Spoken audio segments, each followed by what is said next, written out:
आज आपके साथ इस नए वीडियो में रासायनिक अभिक्रियाओं के प्रकार के साथ मैं फिर आपके सामने हूं। पिछले दो प्रकारों में आपने कॉम्बिनेशन रिएक्शन या संयोजन अभिक्रियाएं और उसके साथ विघटन अभिक्रियाएं के बारे में जाना। आगे विस्थापन अभिक्रिया या डिस्प्लेसमेंट रिएक्शन।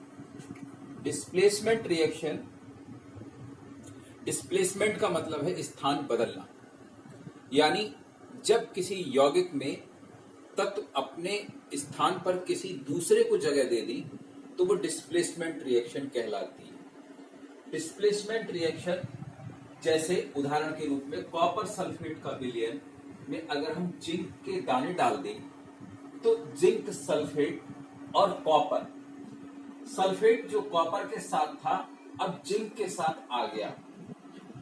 कहने का तात्पर्य यह है कि इस टेस्ट ट्यूब के अंदर अगर हम कॉपर सल्फेट का विलयन ले लें जो कि नीले रंग का होता है और इसमें जिंक के दाने डाल दें जो कि सिल्वर कलर के होते हैं, तो ये जिंक ज्यादा रिएक्टिव होने के कारण यानी इसकी अभिक्रियाशीलता ज्यादा होने के कारण ये सल्फेट से कॉपर को हटा देता है और उसकी जगह खुद आ जाता है, यानी विलयन का जो ब्लू कलर है वो अब कलरलेस हो जाता है और जिंक जो सिल्वर कलर का है उसके ऊपर कॉपर आके जमा हो जाता है। इसलिए क्या होता है और वहां पर क्या होता है, ये कलरलेस कॉपर, ये जिंक कैसा हो जाता है, ब्रॉन्ज कॉपर के कलर का हो जाता है। दूसरा उदाहरण है कॉपर सल्फेट में आयरन अगर हम टुकड़े अगर डालते हैं तो कॉपर सल्फेट का जो सॉल्यूशन है आयरन इसमें डार्क भूरे रंग का होता है। ये आयरन कॉपर सल्फेट को हटाकर खुद जुड़ जाता है और ये ब्रॉन्ज कलर का कॉपर के कलर का हो जाता है और इसका जो कलर आता है विलयन का वो पेल ग्रीन आता है। कहने का तात्पर्य है यहाँ पर अगर ये ज्यादा रिएक्टिव है, इसकी रिएक्टिविटी ज्यादा है तभी ये कॉपर को हटा पाएगा। अगर ये कॉपर के मुकाबले कम रिएक्टिव है तो कॉपर को यहाँ से हटा नहीं पाएगा। यही नोट में लिखा गया है, ये रिएक्शन तभी संभव है जबकि सॉल्यूशन में डाले जाने वाला एलिमेंट की क्रियाशीलता अधिक हो। कॉपर की क्रियाशीलता सिल्वर, गोल्ड और प्लेटिनम से कम है, अतः कॉपर सल्फेट इन तत्वों को के साथ विस्थापन अभिक्रिया नहीं देगा।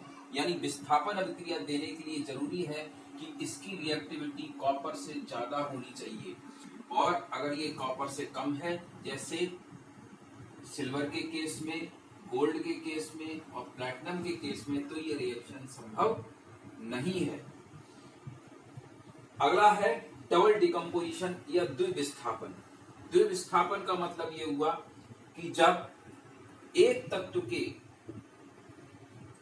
एक यौगिक के सभी तत्व आपस में अदला बदली कर ले तो वो द्विविस्थापन कहलाता है। वैसे तो सोडियम सल्फेट बहुत स्टेबल साल्ट है, बेरियम क्लोराइड अपने आप में बहुत स्टेबल है, लेकिन जब ये सॉल्ट सॉल्यूशन के फॉर्म में आता है तो ये दो हिस्सों में टूटता है, सोडियम आयन में और क्लोराइड आयन में, दूसरा बेरियम आयन में और सल्फेट आयन में।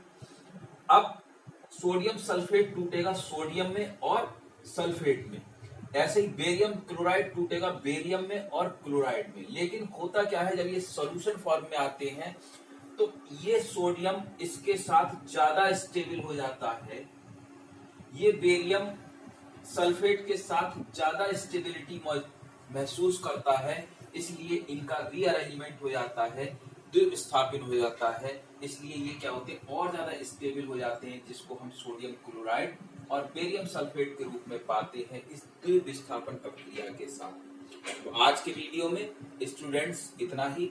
अगली बार रेडॉक्स रिएक्शन के साथ फिर अगले वीडियो में मिलेंगे।